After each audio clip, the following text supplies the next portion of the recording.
नमस्कार, सभी का स्वागत करता हूँ जेटर 2026 के टारगेट वीडियो में।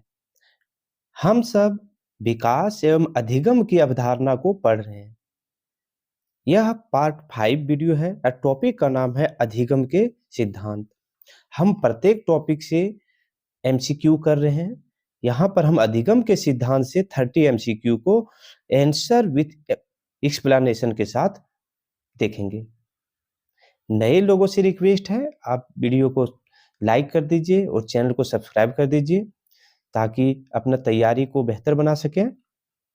तो आइए आगे हम बढ़ते हैं, पहला क्वेश्चन की ओर चलते हैं। क्वेश्चन है, थॉर्नडाइक के अनुसार अधिगम किस पर आधारित होता है? थॉर्नडाइक हम सबने जाना है, एल्बर्ट एल थॉर्नडाइक, इसने प्रयास एवं गलती के सिद्धांत को दिया था। तो इसका आंसर बी हो जाएगा। इसको हम डिटेल से समझेंगे कि प्रयास एवं गलती को ही अधिगम का आधार थॉर्नडाइक ने क्यों बनाया था।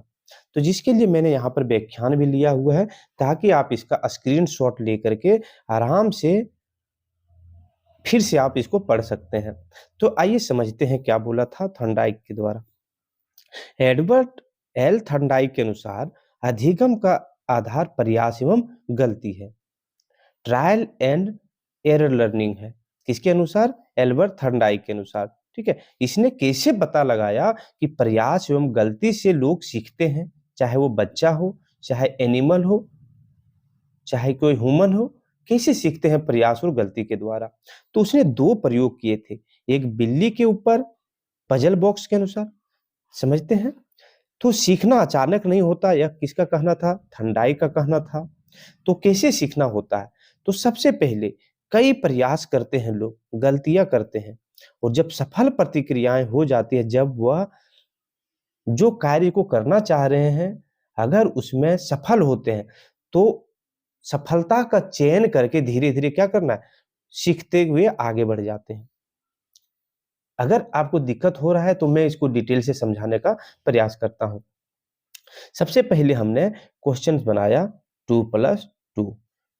मेरा आंसर 5 आया, लेकिन टीचर से बात करने के बाद टीचर के द्वारा हमें क्या बताया गया कि हम 2+2 जो कर रहे हैं जिसका आंसर 5 आया, इसको इस तरह से जोड़ ना करके हम ऐसा भी कर सकते हैं, इस 2 को क्या करें, 2 लाइन खींच दें प्लस 2 लाइन खींच दें, या फिर ये प्लस के चिन्ह को ना दे करके इस तरह से लाइन आप दे करके गिनती करना स्टार्ट कीजिए, 1 2 3 4। इसका मतलब यह हो गया कि इस 5 के जगह पर आंसर क्या हो जाएगा? 4 हो जाएगा। तो हम गलती करके ही धीरे धीरे सीख रहे हैं, पहले 5 लाए फिर 4 लाए, उसके बाद यह तरीका जो बताया गया है हमारे सर के द्वारा, उससे हम क्या कर रहे हैं? अच्छा आंसर प्राप्त कर रहे हैं। ठीक, तो यही बताया गया था कि आप गलती कर रहे हैं उसे सीख रहे हैं, और गलती करने के बाद जो सीख रहे हैं उसी का चयन, जब आपका आंसर सही आया, अब नए क्वेश्चन में आप इसी तरीके को अपना करके धीरे धीरे अपने आप को बेहतर बनाएंगे। ठीक है, तो आगे देखते हैं क्या बोला गया था। इसी आधार पर, किसके आधार पर? उसने बिल्ली और पजल के आधार पर उसने क्या बनाया, जो अभी बताएंगे क्या उसने प्रयोग किया था। इसी आधार पर उसने प्रभाव का नियम यानी लॉ ऑफ इफेक्ट, उसके अलावा लॉ ऑफ एक्सरसाइज और तत्परता का नियम लॉ ऑफ रेडीनेस प्रतिपादित किया। क्या था प्रभाव का नियम, अभ्यास का नियम एवं तत्परता का नियम? उसको हम यहाँ पे डिटेल से समझते हैं। ठीक है, देखिए सबसे पहले जो थॉर्नडाइक के महत्वपूर्ण सिद्धांत है, क्वेश्चन पूछे जाते हैं ऑप्शन दे करके कि बताइए, ऑप्शन दे करके पूछे जाते हैं लॉ ऑफ इफेक्ट जो है किसके द्वारा प्रतिपादित किया गया था? तो आप डायरेक्ट आंसर लगा सकते हैं, किसके द्वारा? थॉर्नडाइक के द्वारा। क्या हुआ था लॉ ऑफ इफेक्ट में?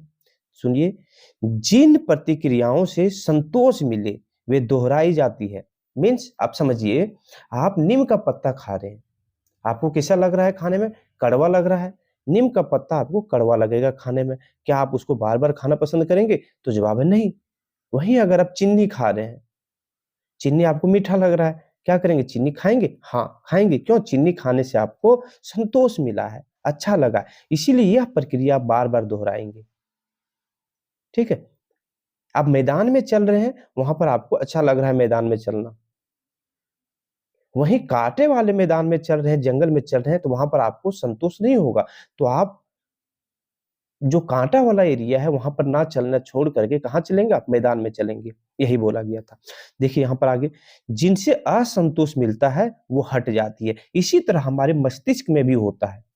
हम क्या करते हैं, किसी काम को करने के लिए बार बार प्रयास कर रहे हैं, गलती जब उसका सही उत्तर आ गया तो हम क्या कर लिए, सही उत्तर को गेन कर लिए। अब उस सही उत्तर का जो तरीका लाने का था उसको हम नए क्वेश्चन पे अप्लाई करेंगे। लेकिन अभी तक जो हमने एरर में जो गलती किया था, जो गलती करके हमने सीखा, तो गलती वाला जो हमारे मस्तिष्क के धीरे धीरे क्या होगा, हटता चला जाएगा।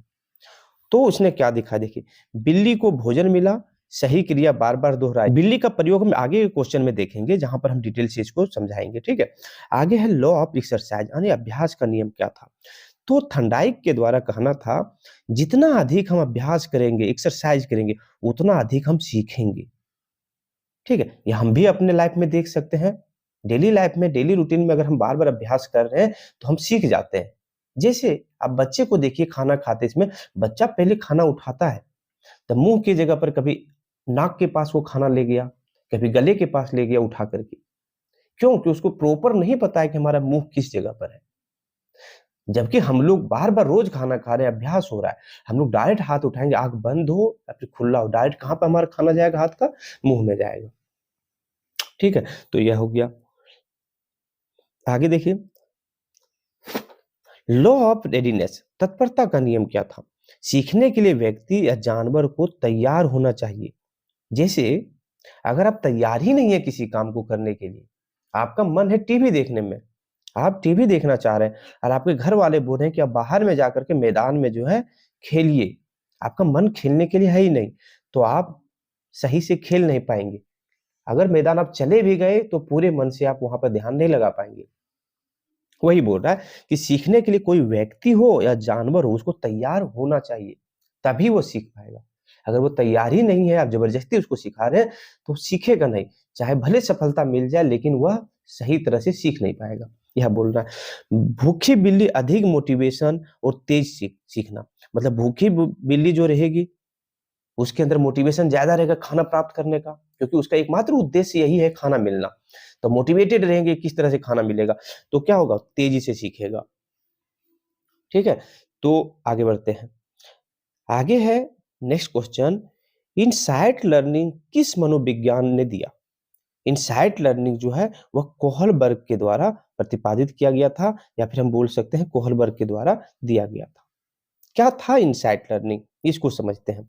इनसाइट लर्निंग वह अधिगम है, अधिगम मीन्स होता है सीखना, अधिगम है जिसमें सीखना अचानक होता है, जिसमें सीखना क्या होता है, अचानक होता है। आगे देखेंगे भी, पूरा समस्या परिदृश्य के साथ देखकर समाधान मिलता है। देखिए समझिए क्या बोला गया है यहाँ पर। उसने इनसाइट लर्निंग का जो सिद्धांत है, मतलब ये विचार कैसे आया वोल्फगैंग कोहलबर्ग के माइंड में, तो यहाँ पर ये फिगर से आप समझ सकते हैं। इसने क्या किया था, अपने घर पे एक बॉक्स रखा, अपने घर पे इसने एक घर था, घर में इसने क्या किया, छोटे छोटे बहुत सारे बॉक्स रख दिए, इस तरह से बॉक्स रख दिए, ठीक है। बॉक्स इसने रख दिया और इसमें एक चिंपांजी रख दिया, ऊपर में इसने क्या, केला को लटका दिया। अब इतने ऊंचाई पर केला लटका हुआ था जहां पर यह चिंपांजी डायरेक्ट नहीं पहुंच सकता था, ना ही उछल कर पहुंच सकता था, ठीक है। तो चिंपांजी को भूख लगा है, खाना खाना है, केला इसको दिख रहा है, तो कैसे करेगा, सबसे पहले उछल करके बहुत सारा उसने प्रयास किया। बहुत सारा प्रयास करने के बाद जब केले पर नहीं पहुंच पाया, तो एकाएक उसके माइंड में यह आया, इनसाइट लर्निंग हुआ कि क्यों ना हम इस बॉक्स पे बॉक्स को रख करके, जैसे रखा हुआ इसके ऊपर चढ़ करके हम इसको खा लें। तो यही तरीका उसने क्या किया, चिंपांजी ने अपनाया और फिर उसने क्या किया, केला खा लिया। इसके अलावा एक और तरीका कोहलबर्ग ने अपनाया, जो कोठरी था वहां पर इस बॉक्स के अलावा डंटे भी रख दिए, बॉक्स हटा करके अब डंटे भी रख दिए। वो डंटा ऐसा था कि ये डंटा इतना बड़ा है लेकिन इसके अंदर छोटा छोटा खुलानी खींचने के बाद ये आगे बढ़ सकता था। सबसे पहले चिंपांजी ने डंटे से इसको तोड़ने का प्रयास किया लेकिन असफल रहा। फिर उसने क्या किया, चिंपांजी ने बहुत सारे प्रयास किए, बहुत सारे प्रयास करने के बाद एकाएक एकाएक इस डंटा से दूसरा डंटा बाहर आया, छूने के बाद, इधर उधर एटने के बाद, ठीक है, एकाएक आया। उसके बाद फिर उसने समझा कि नहीं आगे भी है, इसके बाद इसने खींच करके जो है इस केले को प्राप्त करके खा लिया। तो ये कैसे हुआ? एकाएक इसके माइंड में आया कि नहीं, ये बॉक्स पे ऊपर चढ़ा करके हम कर सकते हैं। तो इसको हम क्या बोलते हैं? यह मूवमेंट बोलते हैं, यानी आह अनुभव बोलते हैं। व्यक्ति को अचानक समझ आ जाता है कि समस्या कैसे हल होगी। एकाएक, जैसे चिंपांजी को आया, उसी तरह बच्चे में भी आता है। आप देखेंगे क्वेश्चन बनाने के लिए दिए हैं, प्रयास किया, आंसर नहीं आया, एकाएक उसके माइंड में आया कुछ क्वेश्चंस के बारे में और उसने उसको सॉल्व कर दिया। तो इसको क्या नाम दिया गया? आह मूवमेंट दिया गया।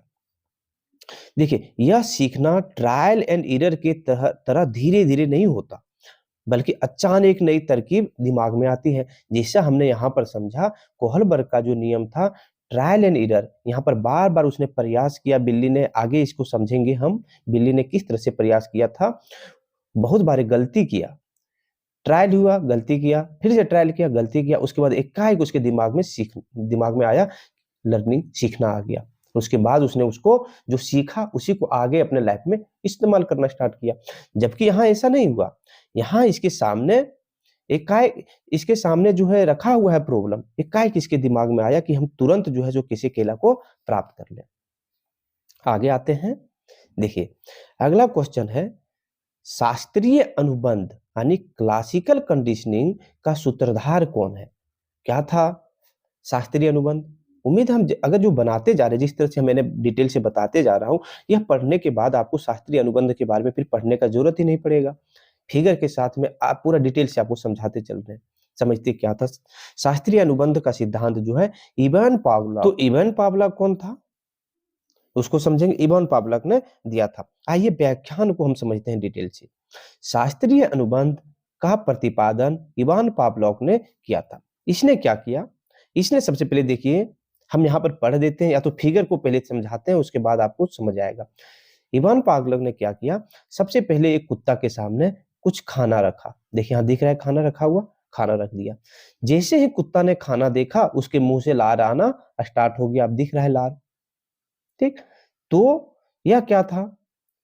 यह कुत्ते के मन में, उसके जीव में, या तो उसके माइंड में यह आया कि यह खाना हमको मिलेगा, इसके लिए मुंह से इसको क्या आ गया? पानी आना स्टार्ट हो गया। फिर उसने क्या किया? देखिए, फिर उसने क्या किया? नेक्स्ट में उसने क्या किया? कुत्ता है, कुत्ते के सामने उसने घंटी रखा और घंटी बजाया। फिर से देखिए, पहला खाना रखा था, मुंह में लार आया, खाने को हटा करके घंटी बजाया कुत्ता के सामने। देखिए लार आ रहा है कुत्ता में? नहीं आ रहा है। अब नेक्स्ट पर उसने क्या किया? घंटी भी रखा और खाना भी रखा। घंटी बज रहा है, खाना भी रख रहा है।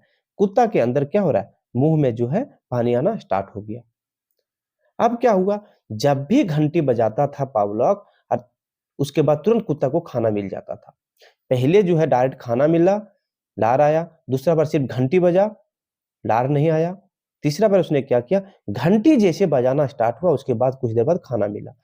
फिर से जिसमें कुत्ते को भूख लगा, नेक्स्ट टाइम फिर से उसने घंटी बजाया, फिर खाना कुत्ता को दिया गया। फिर से घंटी बजाया, कुत्ता को खाना दिया गया। फिर से घंटी बजाया, कुत्ता को खाना दिया गया। यह प्रयास चलता रहा। अब एक बार उसने क्या किया? सिर्फ घंटी बजाया, सिर्फ घंटी बजाया, खाना लाया ही नहीं। फिर भी देखिए कुत्ता के मुंह में यहाँ पर लार दिख रहा है।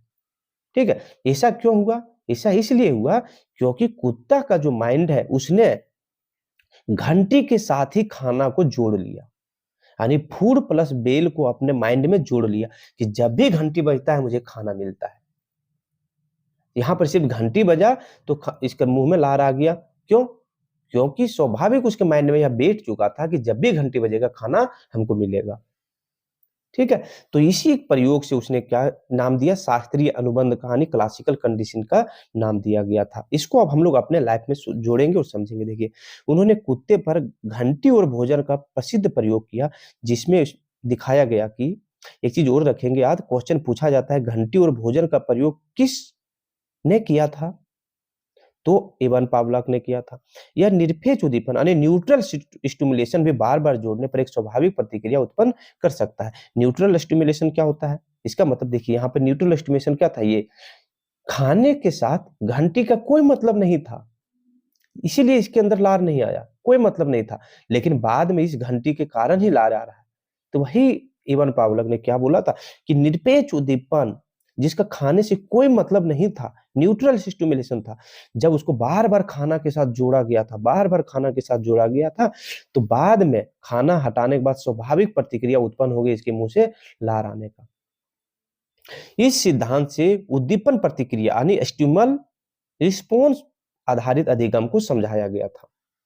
उद्दीपन प्रतिक्रिया मतलब स्टिमुलस रिस्पॉन्स को समझाया गया था, किसके द्वारा समझाया गया था? पावलॉक के द्वारा। ठीक है, आगे देखते हैं। स्किनर का प्रयोग किस प्रकार के अधिगम से संबंधित है?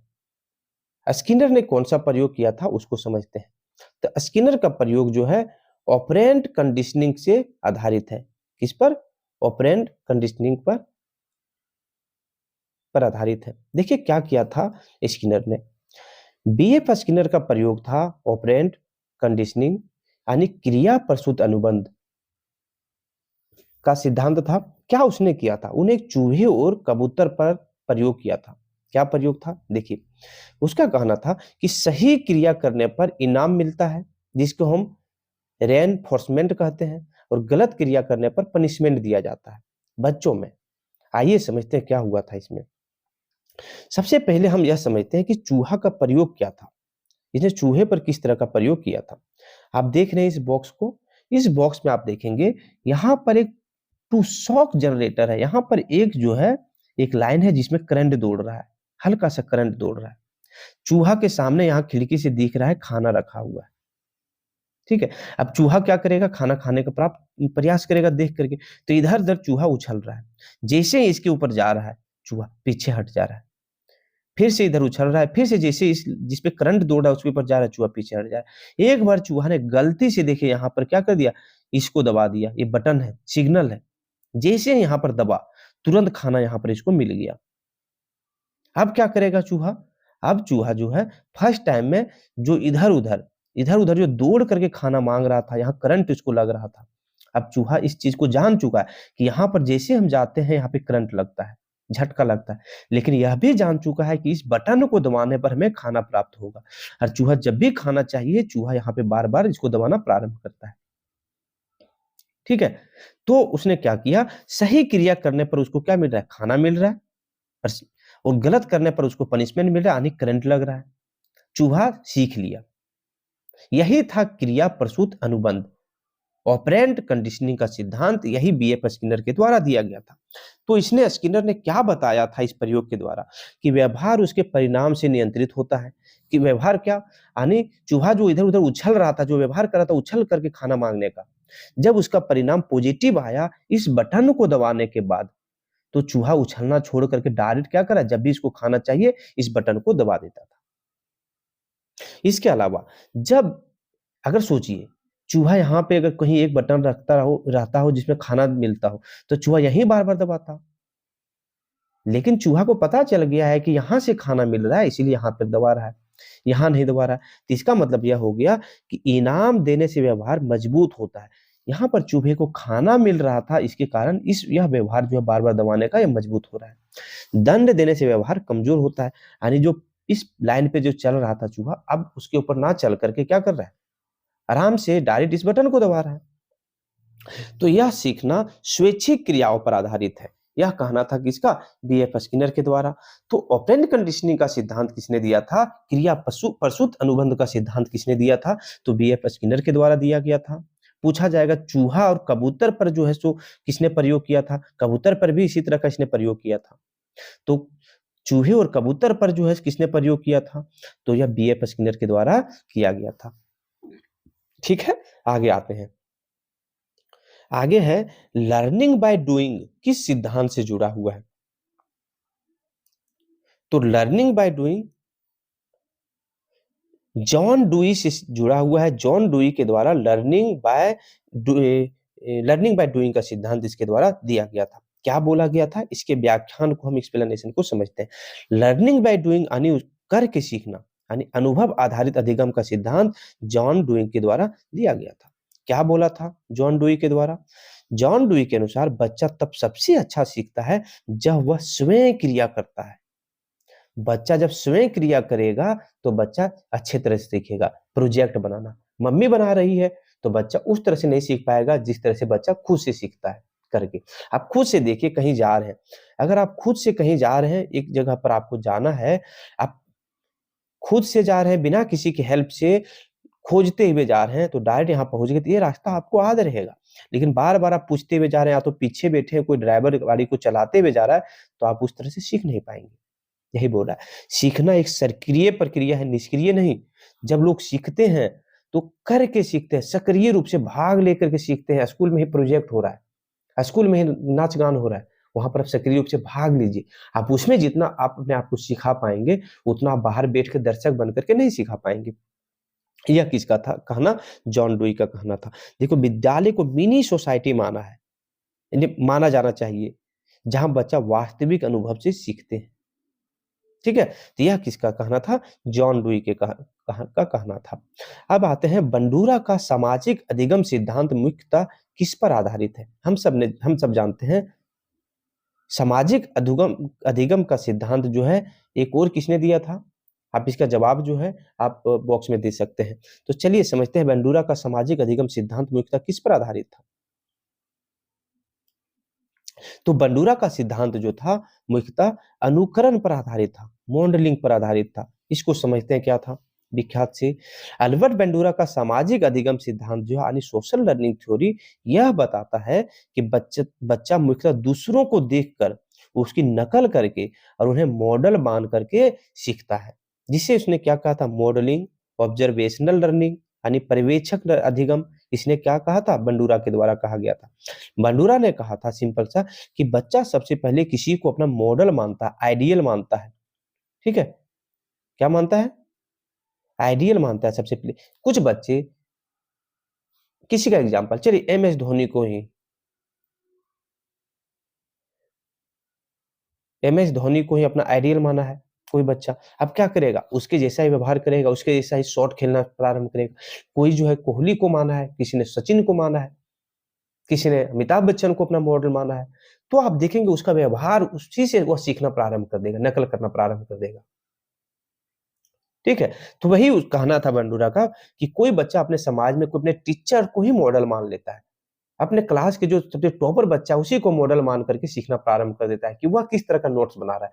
उसी तरह का वह भी नोट्स बनाना स्टार्ट कर देता है। वह किस तरह का उसका रूटीन है पढ़ने का, उसी तरह का रूटीन वह भी बच्चा बनाना स्टार्ट कर देता है। यानी क्या बोला, कि मॉडल मानता है, उसको नकल करके सीखना प्रारंभ कर देता है। दूसरे को देख करके बच्चा सीखता है। यह किसका कहना था? एल्बर्ट बंडूरा का कहना था।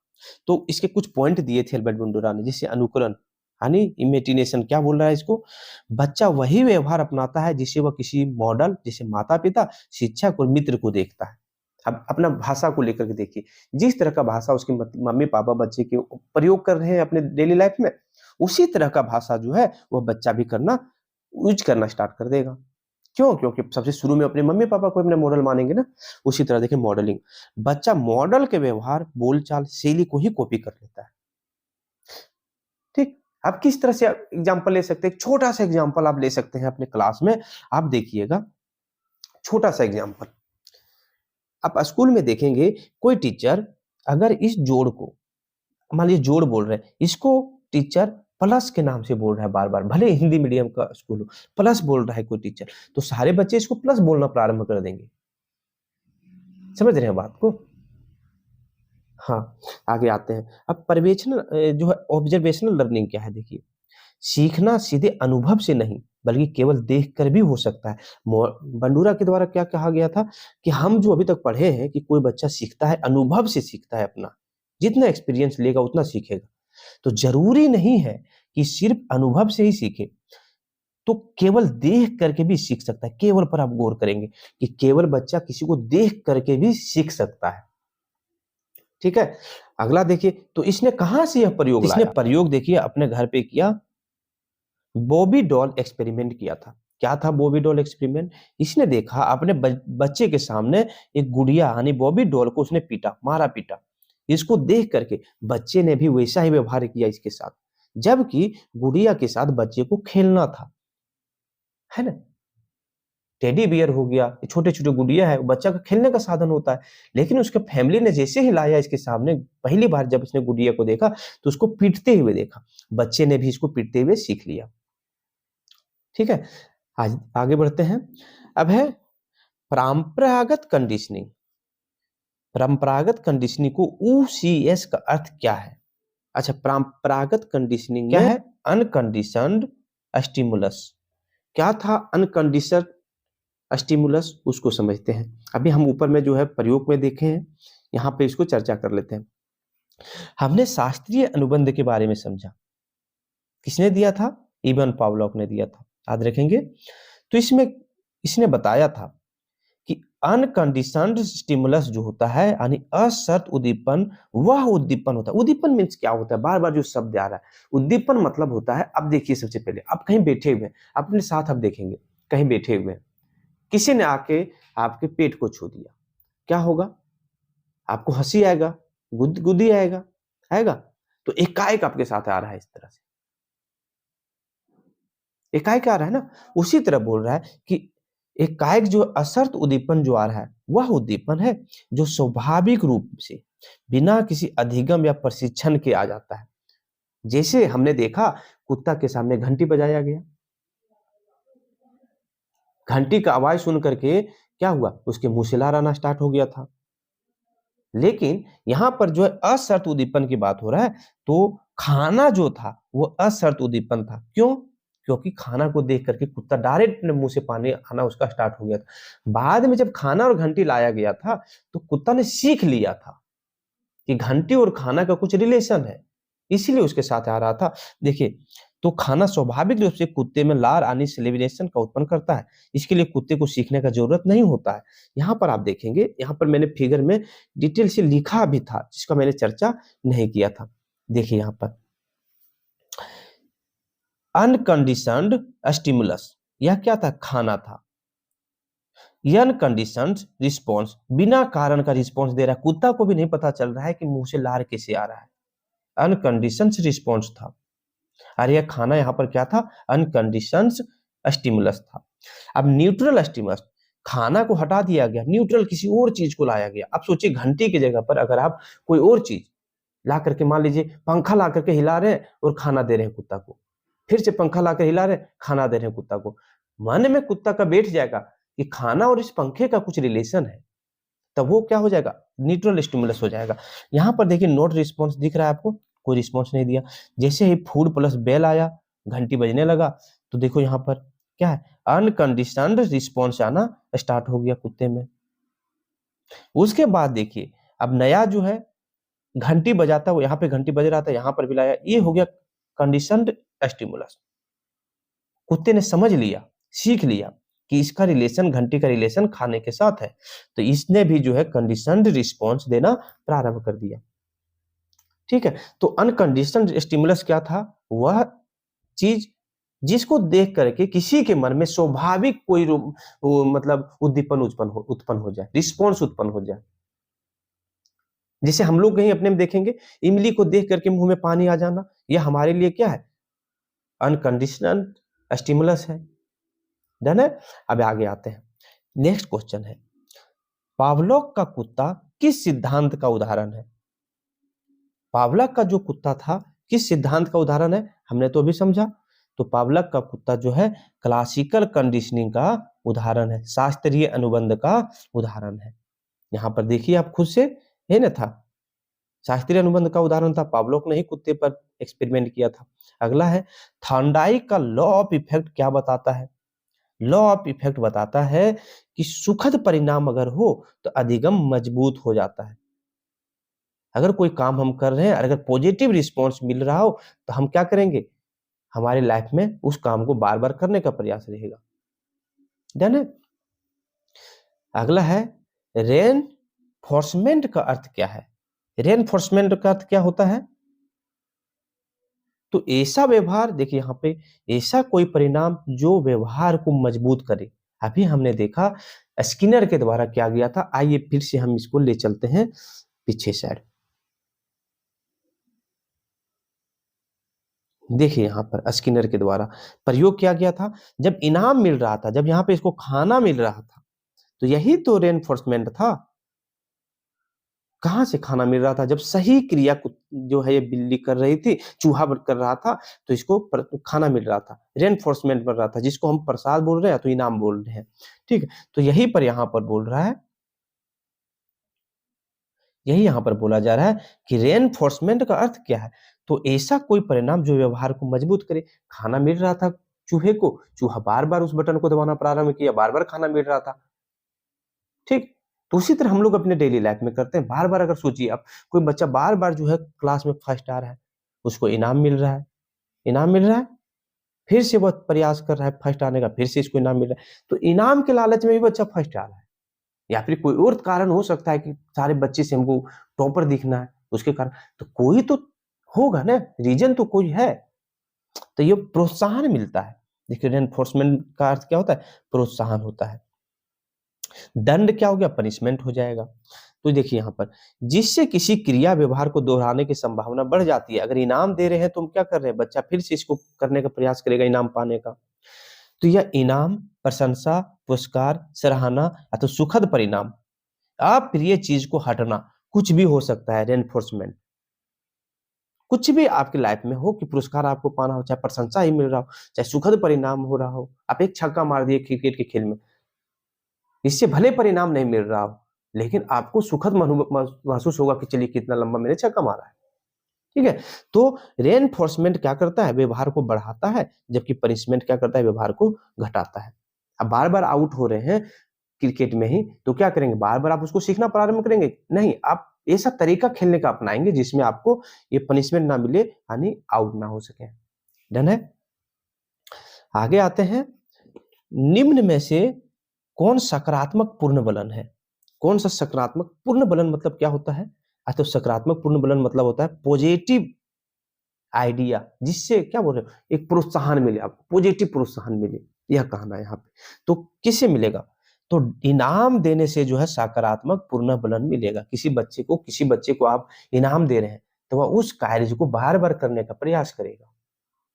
ठीक है, तो इनाम देना। अब आता है नकारात्मक पूर्ण बलन क्या होता है? तो नकारात्मक पूर्ण बलन में अच्छा कार्य करने पर दंड देना, यह होता है क्या? अवांछित उत्तेजना हटाना। देखिए यह हो जाएगा बी नंबर का, अवांछित उत्तेजना हटाना। समझिए यहाँ पर सिंपल, यहाँ नकारात्मक का सुन करके आप यह मत सोचिए कि कोई गलत तरीका अपनाया जा रहा है या फिर कोई गलत प्रभाव मिल रहा हो। ऐसा नहीं है। नकारात्मक मतलब सिर्फ यह समझिए कि अपने लाइफ में जो मतलब किसी काम को करने का आप गलत तरीका अपना रहे हैं, उसको खत्म कर देना।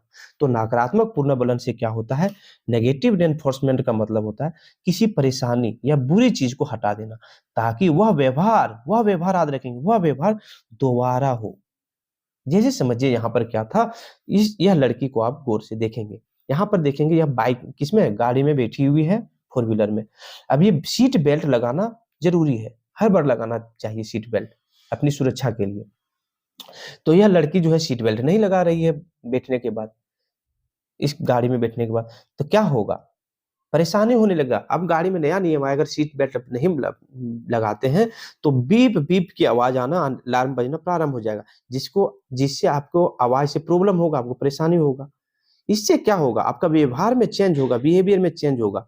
अब जब भी आप गाड़ी में बैठेंगे, तो जो नकारात्मक जो पूर्ण बलन था, अवांछित उत्तेजना था नहीं सीट बेल्ट लगाने का, वह खुद ब खुद हट जाएगा और आप खुद से सीट बेल्ट लगा लेंगे। समझ रहे हैं? खुद से आप सीट बेल्ट लगा लेंगे। इसका नतीजा क्या होगा? नतीजा यह होगा कि शोर बंद हो जाया करेगा। तो आपने क्या सीखा? आपने सीखा उस शोर से बचने के लिए आप भविष्य में कार में बैठते ही तुरंत सीट बेल्ट लगा लेंगे। जबकि बीप बीप का आवाज से जहां आप पहले लगाते थे सीट बेल्ट, अब बिना बीप बीप के आवाज से आप जैसे बैठेंगे सीट बेल्ट लगा लेंगे। डन है? तो यह है नकारात्मक पुनर्वलन। आगे आता है पनिशमेंट का प्रभाव क्या है? पनिशमेंट क्या करता है? पनिशमेंट अधिगम को रोकता है। अगर आप किसी बच्चे को पनिशमेंट दे रहे हैं, तो आपको लग रहा हो कि वह बच्चा सीख रहा है, लेकिन नहीं, वह क्या करेगा? पनिशमेंट को रोक देगा, तो कम कर देगा। बाकी सारे ऑप्शन आप देखेंगे, यह पनिशमेंट से रिलेटेड आपको देखने को नहीं मिलेगा। अब आता है एसआर थ्योरी किसने दी? तो एसआर थ्योरी जो है यह एल्बर्ट एल थॉर्नडाइक ने दिया था। क्या था? मैंने प्रयोग के बारे में मैंने बताया था कि हम समझेंगे आगे क्या प्रयोग इसने किया था। ट्रायल एंड एरर लर्निंग क्या था उसको समझेंगे। तो इसका आंसर बी हो जाएगा, थॉर्नडाइक के द्वारा एसआर थ्योरी दिया गया था। एसआर थ्योरी यानी उत्तेजना प्रतिक्रिया सिद्धांत, इसने क्या किया था? इसमें पजल बॉक्स एक्सपेरिमेंट पर आधारित इसने कार्य किया था। अगर आप इस फिगर को देखेंगे तो सही से शायद नहीं दिख रहा, वो छोटा फिगर है, आप देखेंगे ध्यान से देखिए। एक बिल्ली यहाँ पर है, एक पिंजरे में बिल्ली को बंद रखा गया है। बिल्ली के सामने जो है एक यहाँ पर एक मछली को सामने टांग दिया गया था यहाँ पर, ठीक है? पहले समझिए, एक बिल्ली को जाली वाले बॉक्स में बंद करके रख दिया गया है, सामने एक मछली को टांग दिया गया है। अब बिल्ली बहुत सारे प्रयास कर रहे हैं और इसमें एक कुंडी भी लगा है, देखिए यहाँ पर एक कुंडी लगा हुआ है। बिल्ली बहुत सारे प्रयास कर रहे हैं बाहर आने का, इस मछली को पकड़ने का, लेकिन जाली होने के कारण प्रयास नहीं मतलब नहीं कर पा रही है, पहुँच नहीं पा रही है। बार-बार प्रयास कर रही है, अपने जो बॉक्स है उस पे ठोकर मार रही है, बार-बार ठोकर मार रही है, तब भी यहाँ पर पहुँच नहीं पा रही है वो। लेकिन गलती से एक बार इस कुंडी में क्या कर रहा है, हाथ उसका लग गया, जिसके कारण यह क्या है, बॉक्स खुल गया। बिल्ली ने इस क्या किया, मछली को खा लिया। ठीक है, यानी गलती पहले किया, गलती कर ट्रायल यानी एरर किया है गलती, फिर उसको खाना मिल गया। फिर से थॉर्नडाइक ने क्या किया, फिर से यह प्रयोग किया, फिर से मछली टांगा, फिर से बंद कर दिया। बिल्ली ने अब थोड़ा कम प्रयास किया और कुंडी को दबा करके मछली खा लिया। फिर से उसने इस प्रयोग को किया, एक्सपेरिमेंट को और आगे बढ़ाया। उसने फिर से मछली को टांगा और बिल्ली को अंदर रखा। अब जो है जितना फर्स्ट टाइम में टाइम एक समय ऐसा आया कि जैसे ही मछली को यहाँ पे टांगा गया, बिल्ली ने तुरंत बाहर आकर के इस कुंडी को दबाया, तुरंत बाहर आकर के मछली ने खा लिया। इससे थॉर्नडाइक ने सिद्धांत निकाला, एसोर थ्योरी। उसका क्या मानना था, जिसको हम ट्रायल एंड एरर लर्निंग कहते हैं, कि कोई भी बच्चा बार-बार गलती करता है और सीखता है, बार-बार गलती करता है और सीखता है। और यह क्या हो रहा है, मतलब बार-बार गलती करके कोई बच्चा सीख रहा है, तो वह परमानेंट मेमोरी में उसका स्थापित हो गया। अब बच्चा वो बाद में गलती नहीं करेगा, यह कहना था। तो यहाँ पर स्टिमुलस उसने किसको बोला? स्टिमुलस उसमें कोई संकेत हो सकता है, जैसे यहाँ पर इसने मछली था। इस मछली के लिए इस बिल्ली ने इतना ज़्यादा क्या कर रहा था? उत्तेजना उत्पन्न कर रहा था खाने के लिए। रिस्पॉन्स क्या होगा? प्रतिक्रिया जीव द्वारा किया गया व्यवहार, चाहे वो ह्यूमन ही हो जो व्यवहार कर रहा हो, चाहे या बिल्ली था यहाँ पर। तो एएसआर संबंध जो है अधिगम मजबूत करता है, सीखने का बढ़ाता है मतलब देखिए इस बिल्ली में अब क्या होगा, अब बिल्ली जब भी इस बॉक्स में डाला जाएगा तुरंत जो है निकल करके वो क्या करेगी, मछली प्राप्त कर लेगी। उसी तरह बच्चे में बार बार गलती करके अगर बच्चा सीख रहा है तो बाद में गलती करने की संभावना बहुत नगण्य हो जाएगा। ठीक है, यही था। पजल बॉक्स में बिल्ली क्या कर रही थी, एस यानी लीवर दिखाई देना, आर लीवर दबाना, रिजल्ट क्या होता था, भोजन मिलना। इसीलिए एस आर संबंध मजबूत हो गया उसका, यानी लीवर दिखाई जैसे उसको देता था, लीवर दबा देती थी। ठीक है, तो स्टिमुलस रिस्पॉन्स, स्टिमुलस रिस्पॉन्स। अच्छा सॉरी, यहाँ पर मैंने बता दिया मछली संकेत, मछली संकेत नहीं, यानी कुंडी था, लीवर जो यहाँ पर था वह स्टिमुलस था। ठीक है, तो यह था एस आर थ्योरी। अब है ऑपरेटिंग कंडीशनिंग का मुख्य तत्व क्या है? तो ऑपरेटिंग कंडीशनिंग का मुख्य तत्व परिणाम होता है। मीन्स क्या परिणाम? व्यवहार में कोई परिवर्तन आ जाए। जैसे देखिए ऑपरेटिंग कंडीशनिंग का पूरा सिद्धांत इस बात पर आधारित है कि व्यवहार में परिणाम ही तय करता है वह व्यवहार आगे होगा या नहीं। मतलब क्या? सुखद परिणाम व्यवहार को बढ़ाता है, पॉजिटिव और नेगेटिव रेनफोर्समेंट अगर हो रहा है, अगर सुखद कोई पॉजिटिव रिजल्ट मिल रहा है तो बच्चा बार बार उस काम को करना प्रारंभ करेगा, जैसे अभी बिल्ली ने किया, बार बार कुंडी को दबा कर खाना सॉरी बिल्ली नहीं, चूहा जो है बार बार जो है बटन दबा रहा था, खाना उसको प्राप्त हो रहा था। अब फिर ये परिणाम, जैसे चूहा जैसे करंट वाले इस वायर पे पैर जाता था वह पीछे हट जाता था, तो यह व्यवहार घटता चला गया, इस पे ऊपर पैर जो है जाना बंद हो गया था। ऑपरेंट कंडीशनिंग क्या करता है? व्यवहार परिणाम का उसका मुख्य तत्व है। ठीक है, अब आते हैं हम पावलोव का जो बात हमने बताया था, लर्निंग बाय कंडीशनिंग किसका सिद्धांत है? तो इवन पावलॉव का सिद्धांत था लर्निंग बाय कंडीशनिंग। इसने क्या किया था, इवन पावलॉव ने जैसे एक सिद्धांत दिया था, शास्त्रीय अनुबंध का सिद्धांत, क्लासिकल कंडीशनिंग। हमने अभी पूरे डिटेल से समझा। ऊपर में देखिए यहाँ पर यह घंटी बजा रहा है, लार आना प्रारंभ हो रहा है, ठीक है। जबकि पहले घंटी बजा रहा था तो लार नहीं आ रहा था। फूड़ और बेल को जोड़ करके जब बजाया गया था तो सेलिब्रेशन होने लगा, यानी बिल्ली के मुंह से लार निकलना प्रारंभ हो गया। उन्होंने कुत्ते पर प्रयोग करके यह सिद्ध किया कि सीखना एक स्वाभाविक उत्तेजना है जैसे भोजन, और एक तटस्थ उत्तेजना जैसे घंटी के बीच संबंध स्थापित करने से हो सकता है। जिसका कोई रोल नहीं था घंटी का इस कुत्ते से और भोजन से, उसको इसने यह साबित करके दिखा दिया कि भोजन और कुत्ते को हम एक भोजन और घंटी को एक साथ जोड़ करके जो है कुत्ते में हम परिवर्तन ला सकते हैं, ठीक है। आगे आते हैं। बंडूरा के सिद्धांत के अनुसार बच्चा सबसे अधिक किससे सीखता है? तो बच्चा सबसे अधिक मॉडल से सीखता है। हमने पढ़ा था ना कि बंडूरा के द्वारा कहा गया था कि बच्चा सिर्फ अभ्यास से नहीं सीखता है, सिर्फ एक्सरसाइज से नहीं सीखता है, अपने मॉडल से भी सीखता है। वह मॉडल कोई भी हो, उसकी बड़ी सिस्टर हो, बड़े भैया हो, फादर हो, मदर हो, चाहे कोई हीरो हो, चाहे चाहे टीचर हो, कोई भी हो, उससे बच्चा सीखता है। स्किनर ने ऑपरेटिंग बॉक्स में किसका प्रयोग किया था? देखिए आ गया क्वेश्चन, मैंने बताया था इस तरह का क्वेश्चन पूछा जाएगा कि इवान पावलोव ने किस जीव पर प्रयोग किया था। डायरेक्ट जवाब आपका आना चाहिए कुत्ता पर, ठीक। उसी तरह स्किनर ने किसके ऊपर किया था? तो चूहे और कबूतर पर, दोनों पर किया था, यानी ये और सी दोनों सही हो जाएगा। आगे है, अधिगम को प्रभावित करने वाला प्राथमिक कारक कौन है? जो सबसे प्राथमिक कारक होगा अधिगम को प्रभावित करने वाला, तो वह एक वातावरण होगा। सबसे पहले बच्चा अपने परिवार से वातावरण में ही पहुंचता है, इन्वायरमेंट में, अपने आसपास, उसी से बच्चा प्रभावित होगा। उसके बाद विद्यालय जाएगा, ठीक है। अवलोकन अधिगम को किस नाम से जाना जाता है? तो अवलोकन अधिगम को प्रोच अधिगम के नाम से जाना जाता है, ठीक है, याद रखेंगे। आगे आते हैं। थॉर्नडाइक के लॉ ऑफ रेडीनेस का अर्थ क्या है? लॉ ऑफ रेडीनेस, रेडीनेस मतलब देखिए समझिए कि बच्चा जब रेडी रहेगा तभी सीखेगा। तो यहां पर किस में दिख रहा है?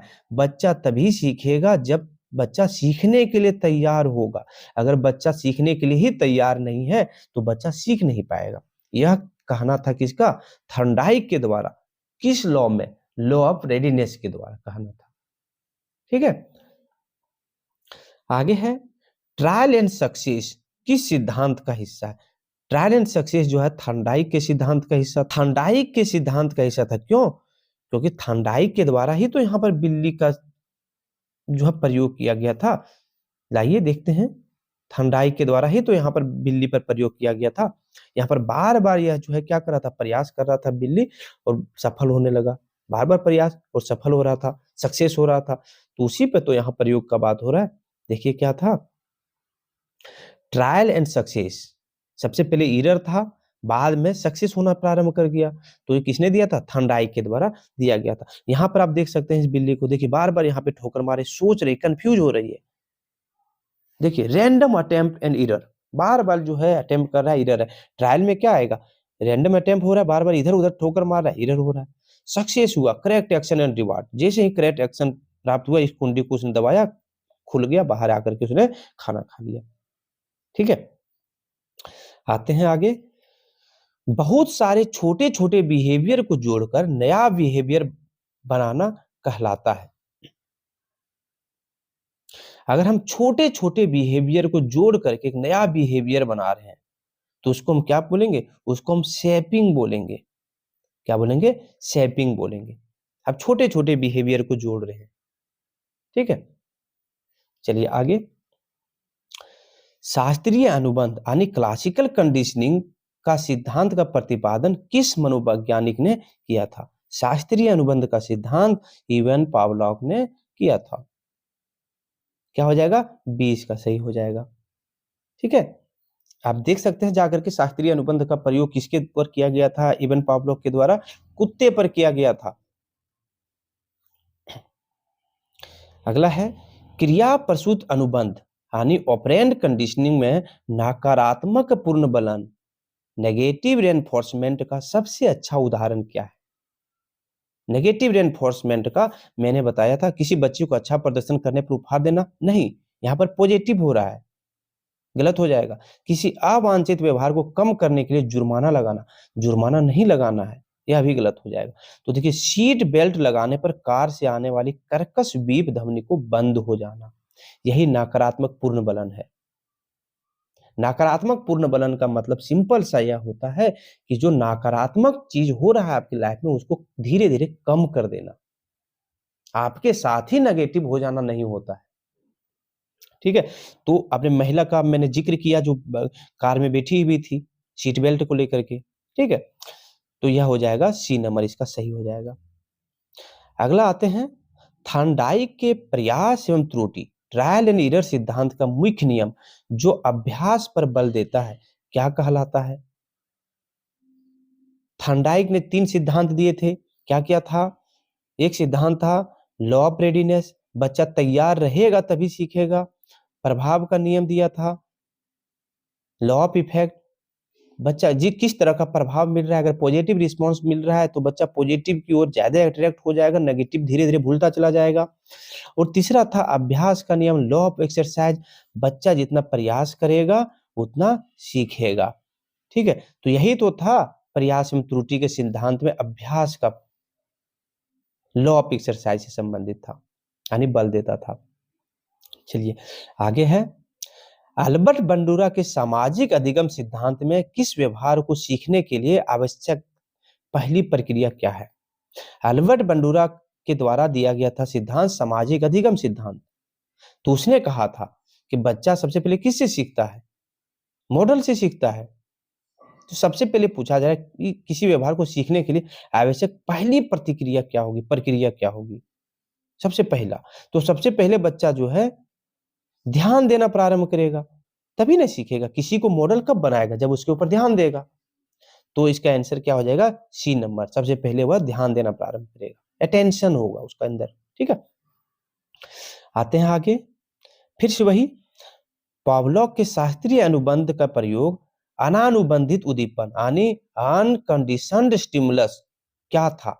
इस तरह का क्वेश्चन जो ऊपर में मैंने चर्चा किया था, तो यह था भोजन, फूड था। अनकंडीशन स्टिमुलस फूड था। देखिए यहाँ पर अनकंडीशन स्टिमुलस क्या था? फूड था, जिसको देख करके सबसे शुरू में ही कुत्ते में डायरेक्ट खुद ब खुद लार आना प्रारंभ हो गया था। बाद में जब हमने नेचुरल स्टिमुलस लाया तो इस दोनों को जोड़ करके बजाया इसके अंदर लार आ रहा है। अब बाद में घंटी को ही देख करके जो है इसके अंदर लार आना प्रारंभ हो गया था। क्वेश्चन सिंपल सा है, कुत्ते पर प्रयोग किसने किया था? तो इवन पावलोव ने किया था। हो गया, आगे आते हैं। देखिए यहाँ पर फिर से इस डिटेल से बताया गया है, पूरे डिटेल से इसको हम समझेंगे व्याख्यान से, ठीक है। इसके पूरा व्याख्यान से समझेंगे। क्यों? देखिए ये अनकंडीशनड स्टिमुलस जो वर्ड आ रहा है बार बार, हो सकता है आपके ऊपर जो है न्यूट्रल स्टिमुलस का बात आ जाए, उसमें कंफ्यूजन होगा। तो इसको पूरे डिटेल से समझते हैं। देखिए व्याख्यान को, इवन पावलोव के शास्त्रीय अनुबंध का प्रयोग में घटकों को इस प्रकार समझाया जा सकता है। कौन कौन सा घटक? सबसे पहले देखिए, अनानुबंधित उद्दीपन यानी अनकंडीशनल स्टिमुलस, यूसीएस के नाम से जानते हैं। तो यह ऐसा उद्दीपन जिसको हम स्टिमुलस कहते हैं, जो बिना सिखाए स्वाभाविक रूप से प्रतिक्रिया उत्पन्न करे। किसी को हम, अब बच्चे को देखिए रोना सिखाते हैं क्या? नहीं। तो बच्चे के लिए वह कैसा उद्दीपन हो गया? वह हो गया अनकंडीशनड स्टिमुलस, अनानुबंधित उद्दीपन होता है बच्चे के लिए। बच्चे को हंसना सिखाना पड़ता है क्या? नहीं, बच्चा धीरे धीरे हंसना सीख गया। तो यह क्या हो गया? अनकंडीशनड उद्दीपन हो गया। उसी तरह आप इस डॉग पर ध्यान देंगे, डॉग को यह लार निकालना सिखाना पड़ा था क्या?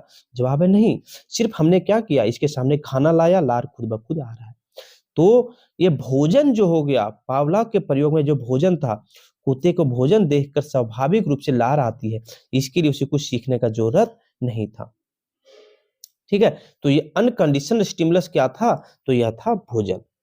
अब होता है अनानुबंधित अनुक्रिया यानी रिस्पॉन्स।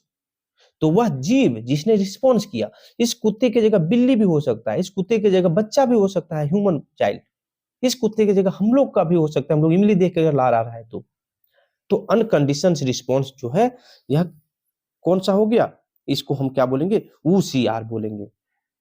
तो किसी जीव में बिना सिखाए अगर कोई चीज हो रहा है, प्रतिक्रिया उत्पन्न हो रही है, तो वह क्या हो जाएगा? अनकंडीशनड रिस्पॉन्स होगा। इसे सिखाने की आवश्यकता नहीं होती है। भोजन देखने पर लार का श्रावण जो हो रहा है वह क्या है? अनकंडीशनड रिस्पॉन्स है। ठीक है, दो चीज आपने देखा, एक है अनकंडीशनड स्टिमुलस, एक हो गया अनानुबंधित अनुक्रिया यानी अनकंडीशनड रिस्पॉन्स। आगे सेकेंड पर आते हैं, इस फिगर से समझते हैं।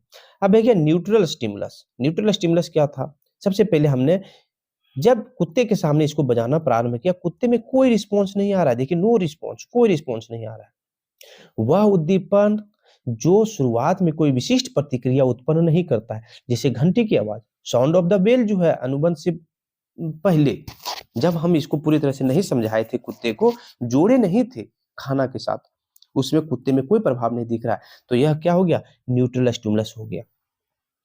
अब आते हैं कंडीशनड स्टिमुलस, सीएस। सीएस वह तटस्थ उद्दीपक है जो अनानुबंधित उद्दीपन यानी भोजन के साथ जोड़ करके, अनकंडीशनड स्टिमुलस के साथ जोड़ करके, जोड़े जाने के बाद वही प्रतिक्रिया उत्पन्न करने लगती है। जैसे अब हमने घंटी को और इसको दोनों को एक साथ जोड़ करके बजाना प्रारंभ किया, और यह प्रयोग यहाँ पे बार बार हुआ। मतलब जब भी घंटी बजता कुत्ते को खाना मिलता, जब भी घंटी बजता कुत्ते को खाना मिलता, जब भी घंटी बजता कुत्ते को खाना मिलता। जैसे खाना मिलता कुत्ता लार दिखाना स्टार्ट हो जाता। ठीक है, तो घंटी की आवाज जो है यह क्या हो गया? कंडीशंस स्टिमुलस हो गया। हम यहाँ पर जोड़ रहे हैं खाने के साथ। अब जैसे ही जोड़ा साथ में, लार आना प्रारंभ हो गया, कुत्ते के मन में यह बैठ गया है कि जब भी घंटी बजता है खाना मिलता है, जब भी घंटी बजता है खाना मिलता है, तो उसके मन से, मुंह से स्वाभाविक लार आना प्रारंभ हो गया। अब आगे आते हैं। अब होता है अनुबंधित अनुक्रिया यानी कंडीशंड रिस्पॉन्स। अनुबंधित उद्दीपक के प्रति सीखी गई प्रतिक्रिया है। क्या सीखी गई प्रतिक्रिया? यह कुत्ता सीख लिया कि जब भी घंटी बजेगा खाना मिलेगा, तो यह कंडीशनड स्टिमुलस हो गया और यह भी कंडीशनड रिस्पॉन्स हो गया। ये सीख करके इसने रिस्पॉन्स देना प्रारंभ किया। जबकि शुरू में जब खाना मिल रहा था तो इसके अंदर कोई कंडीशंस नहीं था, डायरेक्ट इसका मुंह से पानी आ रहा था। लेकिन अब घंटी के साथ उसने जोड़ा कि घंटी के साथ ही खाना आता है, तो यह हो गया कंडीशंस रिस्पॉन्स। डन है? आगे आते हैं। अब अगला है अधिगम का मानवतावादी दृष्टिकोण किस बात पर सबसे अधिक जोर देता है? अधिगम पर मानवतावादी जो है वह दृष्टिकोण किस बात पर सबसे अधिक जोर देगा? तो बच्चों द्वारा ज्ञान का सक्रिय निर्माण करना ही मानवतावादी पर जोर देगा, दृष्टिकोण पर सबसे अधिक जोर देगा। क्योंकि हम क्या बोल रहे हैं? मानवतावादी का बात कर रहे हैं, मानव के से रिलेट करके बात कर रहे हैं। तो बच्चा में क्या चाहते हैं कि ज्ञान को सक्रिय रूप से रह करके, जुड़ करके जो है अपना बच्चे में ज्ञान जो है अपने अंदर विकास करे, ज्ञान का विकास करे। जैसे यहाँ पर देखिए क्या दृष्टिकोण था मानवतावादी का, प्रमुख उद्देश्य क्या क्या है?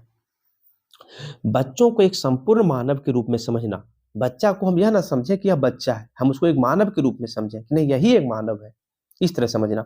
अब भावनात्मक विकास बच्चे में होता है, ह्यूमन के द्वारा, हम लोग के अंदर भी होता है उस तरह। व्यक्तिगत अनुभव होगा, आत्मविश्वास, स्वतंत्र विचार, स्व प्रेरणा पर जोर देना।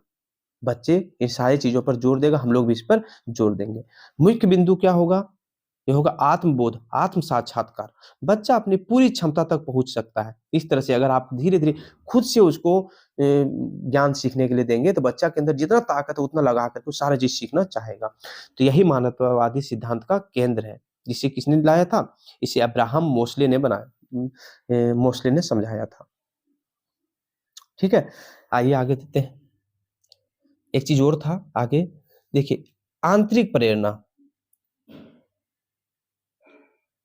बच्चा सीखना चाहता है क्योंकि वह खुद सीखने में आनंद महसूस करता है, ना कि दंड और इनाम के कारण। हमने आगे देखा कि बच्चा दंड और इनाम के कारण सीख रहा था, कि इनाम मिलेगा इसलिए कार्य कर रहा था। लेकिन कुछ बच्चा जो है आंतरिक प्रेरणा से सीख रहा है कि नहीं हमको सीखना ही है, इसके द्वारा अगर सीख रहा है तब बच्चा ज्यादा सीख पाएगा और सुखद महसूस कर पाएगा।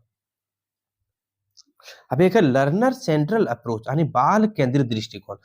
हर बच्चे को अनोखा माना जाता है। हर बच्चे को आप अनोखा मानिए कि हर बच्चा अलग अलग तरह से सीखता है, और उसको खुद से सीखने पर प्रयास करने दीजिए और बाल केंद्रित शिक्षा अपनाइए।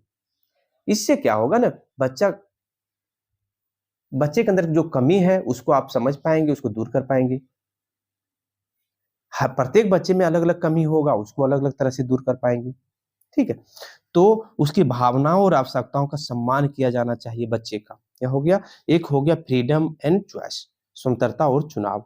मानवतावादी शिक्षण में बच्चे को अपने निर्णय लेने का मौका मिलता है या तो मिलना चाहिए। यह हो गया। ठीक है, अगला है 30 नंबर का लास्ट क्वेश्चन है, इस पर चर्चा करते हैं। सीखने का स्थानांतरण, ट्रांसफर ऑफ लर्निंग में शून्य स्थानांतरण यानी जीरो ट्रांसफर कब होता है?